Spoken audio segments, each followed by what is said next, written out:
En ese momento, ¿qué es lo que descubre la ministra Petovelo? Con lo cual, en ese momento la criticaron muchísimo. Dice, dado que nosotros sabíamos que el primer trimestre iba a ser muy duro, durante el primer trimestre nosotros lo que decimos es, tienen que dejar de dar la constancia de trabajo. Claro, ¿por qué eso es importante? Porque con la misma plata le llegaba a la gente el doble de dinero. ¿Y quiénes creen que perdían con eso? Los gerentes de la pobreza. El primero en quejarse, ¿quién fue? Beliboni. Entonces Beliboni lo primero que hizo fue organizar una marcha. Y en esa marcha, él decía que iban a ir 50.000, porque en realidad creía que iban a ir 100.000. Y ahí también tuvimos que superar una prueba enorme que era, digamos, que no nos ganaran la calle. Y, digamos, la ministra Bullrich preparó el protocolo de seguridad. Desde el Ministerio de Capital Humano era el que, digamos, corta, no cobra. Además, se dio un teléfono para que las personas no fueran extorsionadas. Se puso una línea de denuncia. Llegó el jefe. Hola, jefe. Entonces, en ese contexto, fue interesante porque terminaron yendo a la marcha 3.000 personas. Hola, jefe. Explotó la línea de denuncias y hoy tenemos un montón de causas iniciadas contra estas personas que extorsionaban a los más vulnerables. Y dentro de todas estas cosas nos fuimos enterando que además tenían fondos fiduciarios, tenían un montón de cosas, donde hay involucrado varios estratos de la sociedad, varios. Y entonces eso también explica por qué, digamos, hay tanto torpedeo. Porque no solo están los gerentes de la pobreza, hay empresarios involucrados, y hay otro tipo de personas que uno, digamos, se las imaginaría más espirituales y no involucradas en este tipo de cosas. Y están todos torpedeando. ¿Por qué? Porque se les terminó el curro. Que entonces, tercer punto explica muy fuertemente esto. De hecho, dentro de las cosas y privilegios que queríamos terminar con la política, cosa que voy a avanzar igual, no me importa nada. Ayer, digamos, los degenerados fiscales, una de las cosas que hicieron, digamos, haciendo alarde de ser casta y que les gusta ser casta y que se creen más que el resto de la gente, mientras que para aprobar una ley que favorece a todos los argentinos, salvo a los chorros, la tienen ahí detenida y estacionada durante 6 meses, sí, son muy rápidos para subirse los sueldos, subirse 80% del sueldo. Qué vergüenza. Cuando hace menos de un mes se lo subieron otra vez. De como 1.5 millones a 4 o 5 y ahora, con 80% más, sería mínimo a 7.5 o 7, 8... O sea, en menos de un mes se lo subieron y ahora se lo suben un 80% más. Es que ni aunque se subiesen 500.000. O sea, ya sabes lo que están haciendo por cada provincia. Cada senador, ¿eh? O sea, qué asco de gente. Digamos, bien a espalda de la gente. Mientras que les cuento que en el Ejecutivo, digamos, los sueldos son los mismos de que cuando asumimos.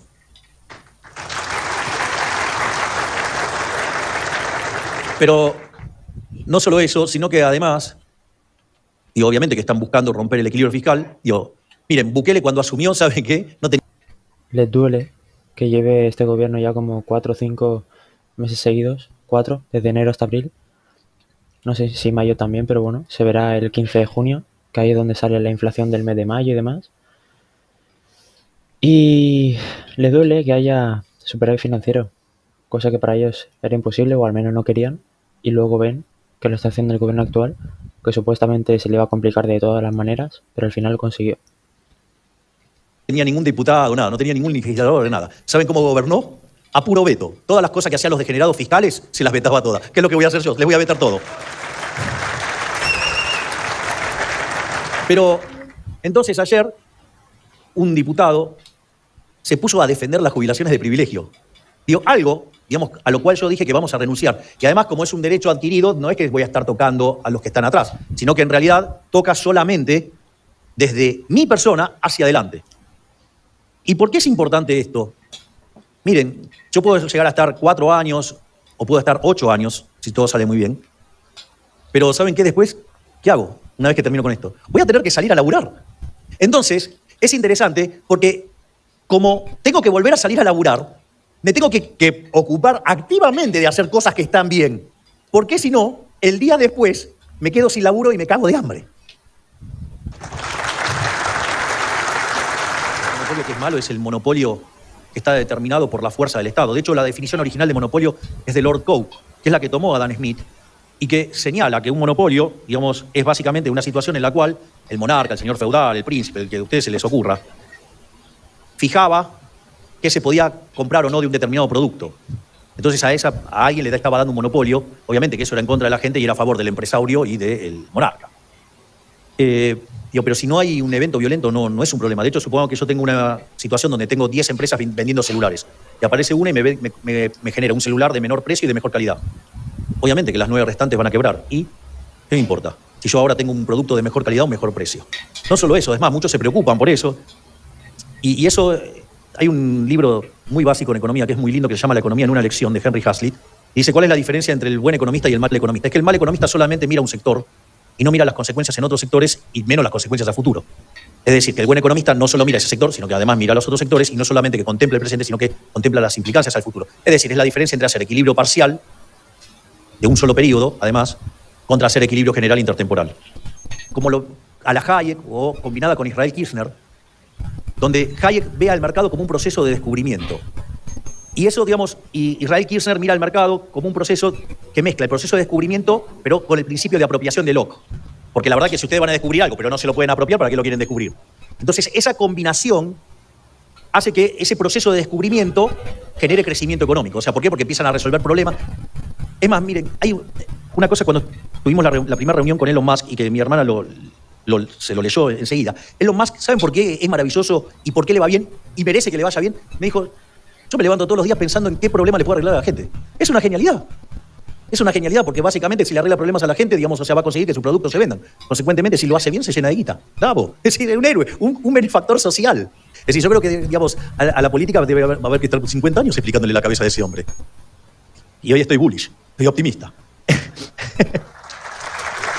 El caso de la inteligencia artificial. Porque la inteligencia artificial es como la nueva revolución industrial. ¿Y qué fue la revolución industrial en la historia? Por eso hablé del palo de hockey. Implicó un aumento dramático en la tasa de crecimiento. Entonces, ¿qué es lo que genera la inteligencia artificial? Genera una exacerbación de los rendimientos crecientes. Esa exacerbación de los rendimientos crecientes implica aceleración en la tasa de crecimiento. Y la forma de lograr esa aceleración del crecimiento es no matándolo con regulación económica. ¿Cuál es la zona que menos crece del planeta, a pesar de que tiene un polo de inteligencia artificial? Europa, porque está repleto de regulaciones. Cuando ustedes se ponen a pensar como economistas y quieren hacer que el monopolio se parezca a una empresa competitiva, le están reventando las cuasirrentas, están reventando los beneficios extraordinarios, están reventando los incentivos a la innovación, están matando el crecimiento económico. ¿Cuál es el problema en el otro polo, que es Estados Unidos? Bueno, porque se está corriendo también y están temerosos y le tienen miedo a las cuestiones de la inteligencia artificial. Es decir, digamos, cada tanto, digamos, siempre reaparecen los luditas, es decir, los que le tienen el odio a la máquina. Y en realidad, el otro polo, ¿cuál es? China, pero no sabemos qué hace. Entonces, nosotros estamos ofreciendo... China, cómo no. Manteniéndose en la sombra, sin querer que nadie sepa cómo trabajan, cómo se desarrollan y demás, pero luego ellos mandan algún tipo de medio, en base a algún tipo de medio, por ejemplo, cuando salieron las noticias que habían globos, o, bueno, sí, globos en forma de espía, para ir a ciertos estados de los propios Estados Unidos. Y como se descubrió ahí, fue como un quiebre de confianza entre dos de las 3 o 4 potencias del mundo, Estados Unidos y China, porque ¿cómo puede ser? O sea, si estáis tanto en la privacidad, respetar la del otro, ¿no? Pero bueno,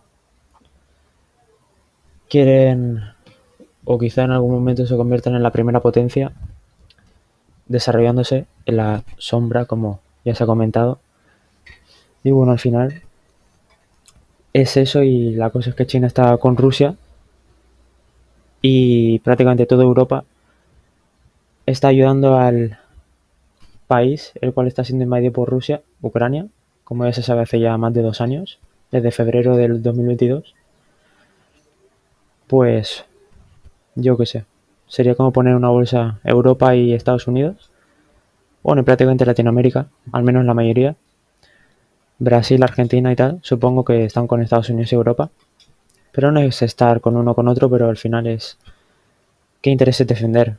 Porque al final, cuanto menos guerra haya, mejor, porque al final, justamente los que toman las decisiones son los que menos sufren, los que menos posibilidad tienen de llegar a tener alguna situación anormal, ya sea de peligro o, bueno, sí, de cualquier tipo.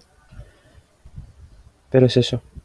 Al final, los que toman esas decisiones no son los que van al frente y son los que más protegidos van a estar, así que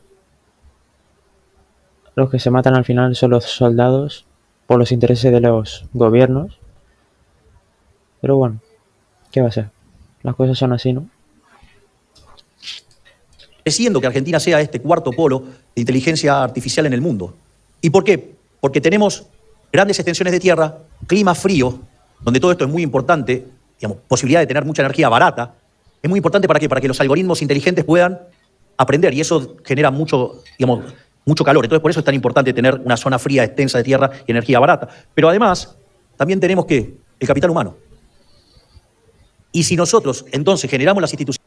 ¿Por qué se creen que se ha interesado en Elon Musk y toda su compañía de Tesla y, bueno, básicamente también el CEO de Apple, de ChatGPT? O sea, por algo es, ¿no?